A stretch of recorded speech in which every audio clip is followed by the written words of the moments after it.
In chapter 9 of The Simplicity of Lean, I cover the subject of job instruction. Job instruction shouldn't be confused with work instructions. Job instruction is a methodology by which we train people how to follow the standard work.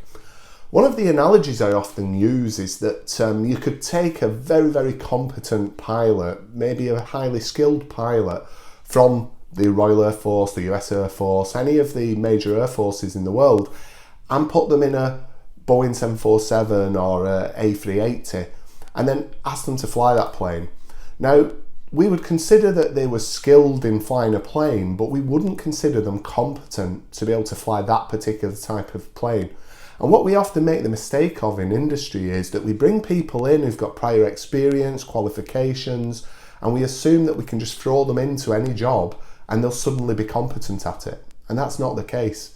It's certainly not the case at the shop floor level, but it's also not the case at many levels of the organisation. So job instruction isn't, again, just something for the shop floor. It's absolutely something for every part of the organisation. It was actually developed during the Second World War and is often called training within industry, TWI. And it's a methodology that many very successful companies have adopted very well into their own systems.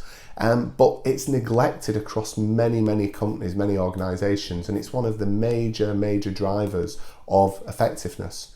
If you think about putting standards in place, how can everybody run to a common standard if everybody isn't trained to that common standard?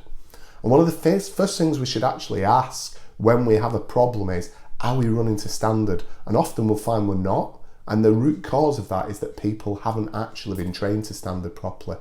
So job instruction is critical in the methodology and the system of lean, of ensuring that we have a lean culture where everybody is able to do the job effectively and competently so that then they can make a difference to how we improve and how we perform in our business.